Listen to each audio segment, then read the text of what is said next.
Alrighty. Good morning, everyone that's decided to join in. Again, another reminder, we're on a 10-minute delay. I do have the chat turned off, but just to reduce any issues with Lichess4545, I just ask people to not post chat moves in the stream chat. If you'd like to talk about moves on the board, then please head on over to the actual Lichess game itself, and you can talk in the chat room with the other spectators, and I won't be able to see what you guys are saying until after the game's done. So that's one way to discuss moves if you would like. I am feeling a little bit tired right now. We had a game last night on board 3 for the same team, Blunder Buddies, where we ended up swindling out a win. That live stream is over on this exact same channel. Right now, everything that we are watching here on the board is prep that I have studied. For the black side of my pieces, pretty much stick with the Karo-Kan and then the Slav defense, using both of chess goals. They have two courses, one on the Karo-Kan, one on the Slav defense. And this is chapter 1, the note boom variation, which probably can't see it here, but I did write it down last night after looking at JPGmich's games. He plays this a decent amount, but I don't think he's faced this variation in a little while. On pawn takes, we take the knight first, and then we recapture the pawn.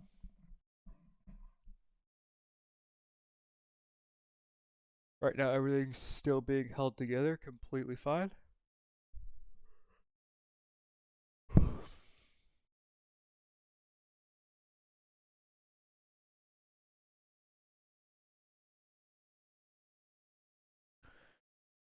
Trying to wake up here.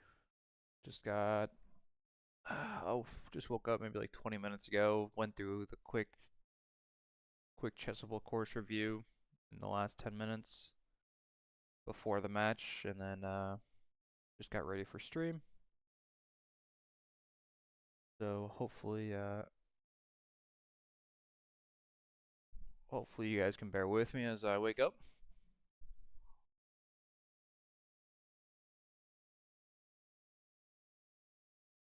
Trying to think of what other moves white could really have here.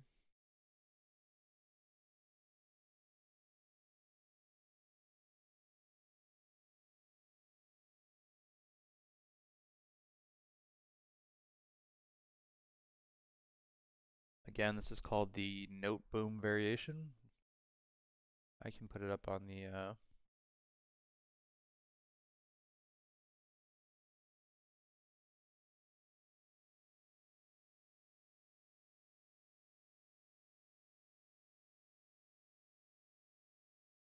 Slav defense note.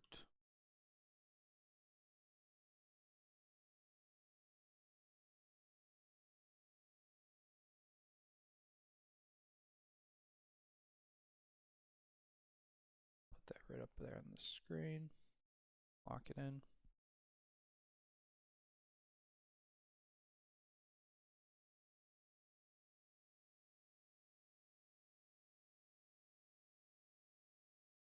Again, it's helped. We're pretty much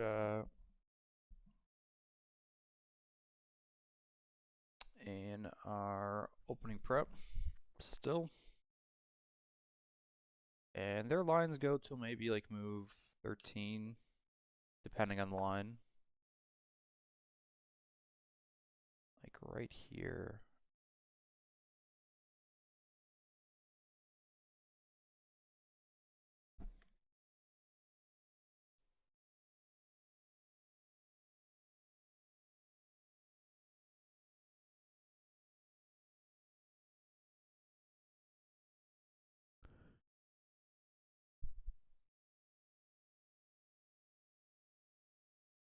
So in almost every variation that I've studied here,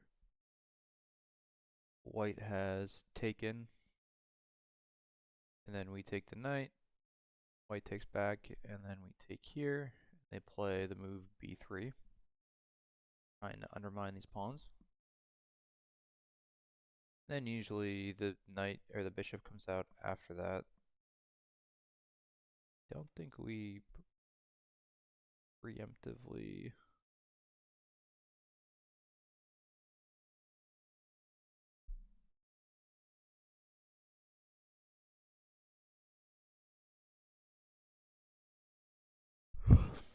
Couple ideas. Obviously, bishop to b7. Knight here to g6.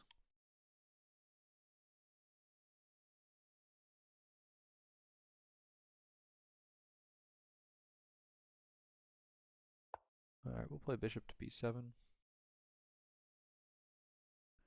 Castles, then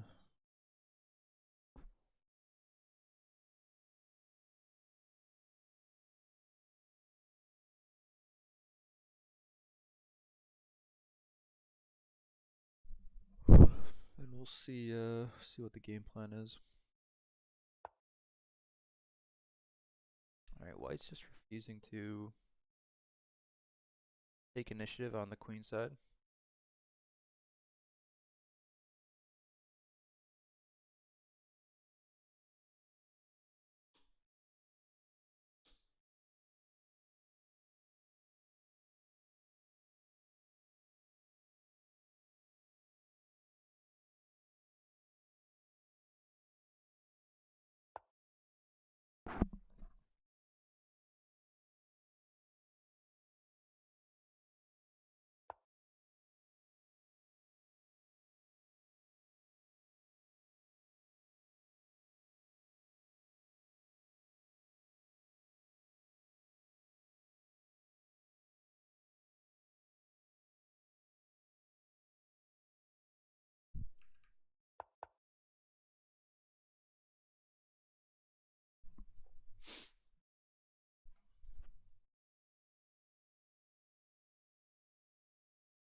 It's like a combination of two different opening lines. There's a line right here where white pushes e5. We respond with h7. White goes back to h4. We play g5. White can attempt to take this g pawn, but we have this move queen to c7 after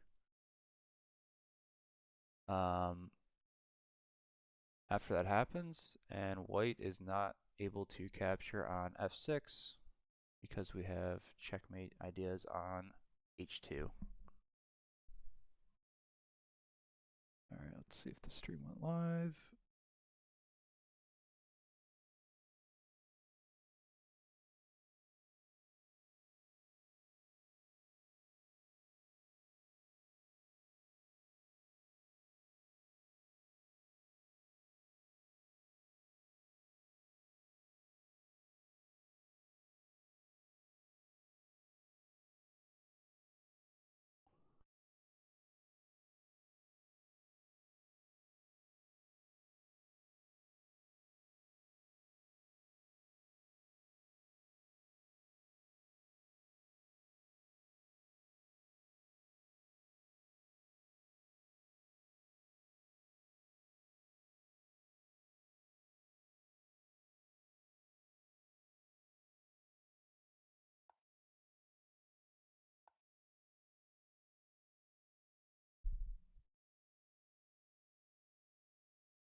Be interested to know how many times JPGmich has played this type of position.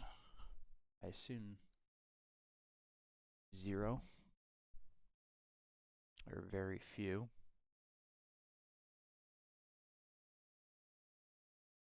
But we shall see.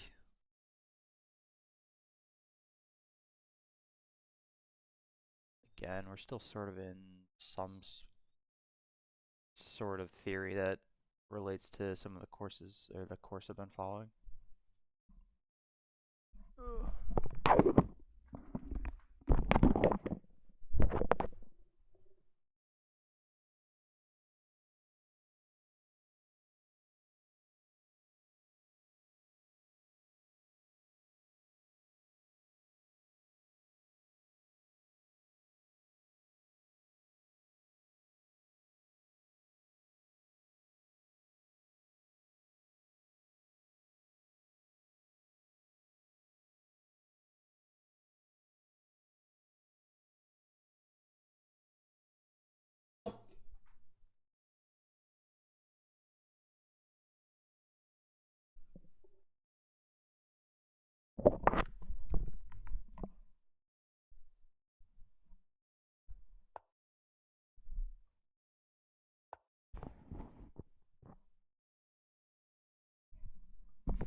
Alright, so I'm officially out of my opening prep theory.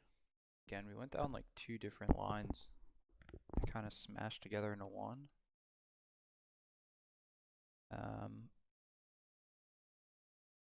Most of the time, we get this sort of position. On the queen side, we kind of dove into different line here. Our idea is going to be to put heavy pressure on h2 now. At some point, we're going to want to open up this light squared bishop.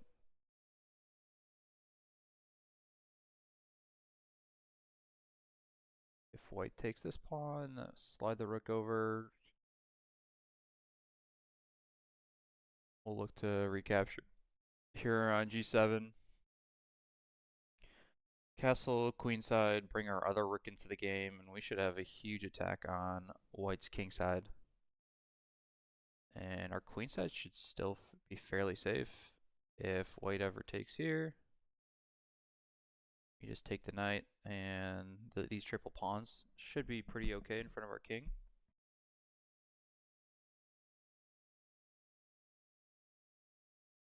So I'm okay with this this type of setup. I mean, I guess white's choosing which pawn to take here. They take here. Okay.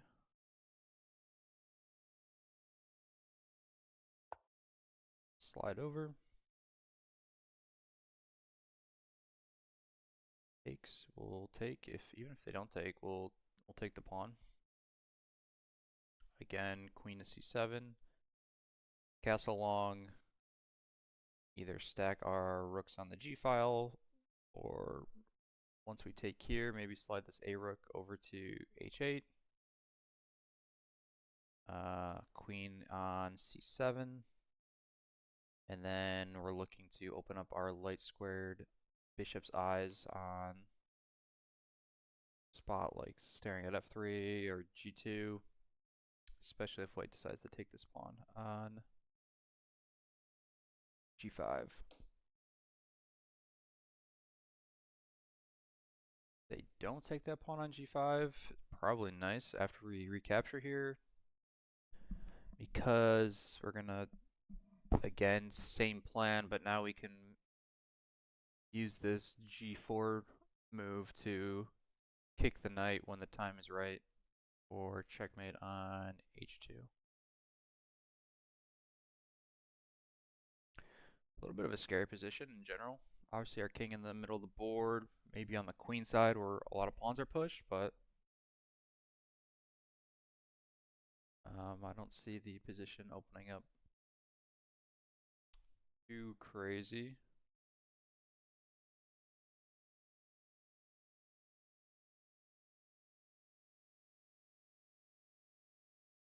I'd be interested to see if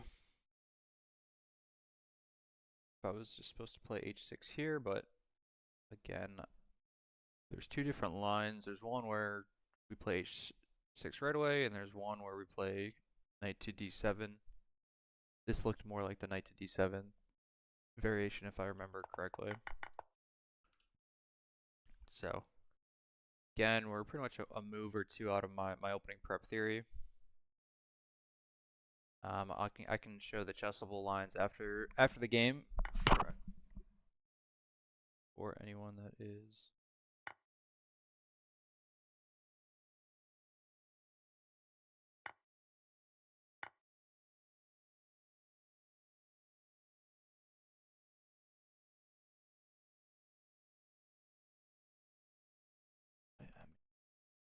Maybe could have just taken here, to be honest.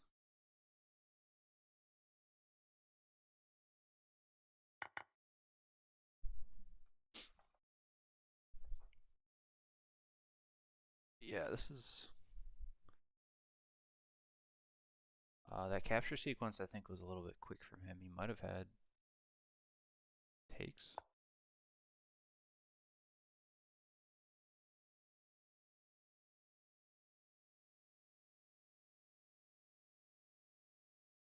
I just have bishop to c6.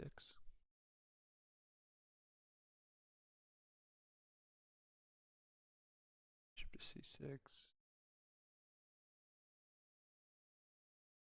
Knight forward. And we just take twice.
e5, knight take e5, pawn takes, queen b8. Always got to be worried about these.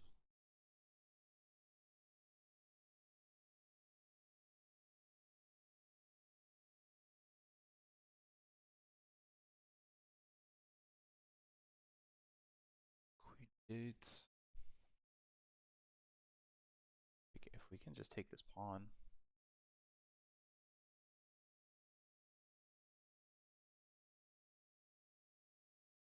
Guess we have to this.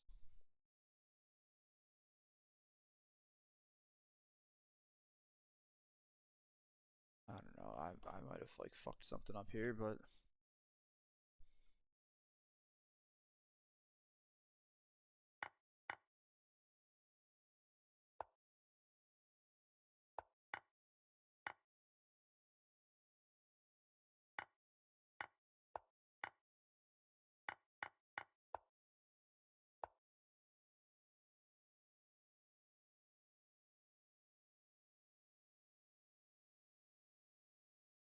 so I have to play like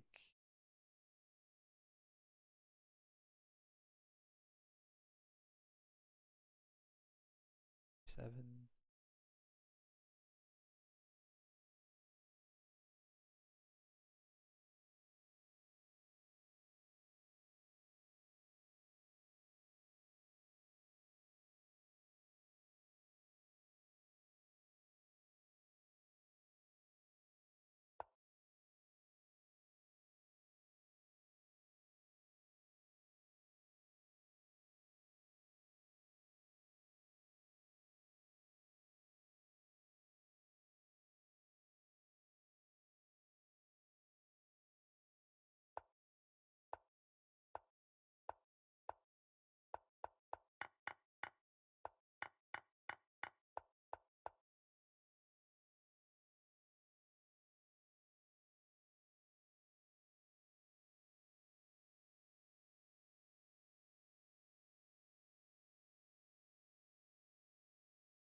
Not sure exactly what I'm going for now.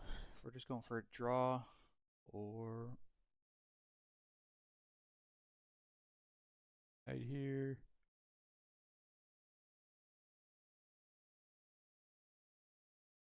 Let's say queen goes back, then maybe we just go back.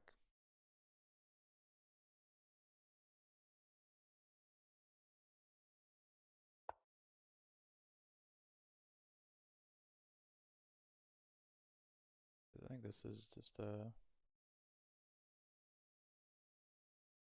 quote-unquote winning endgame for me.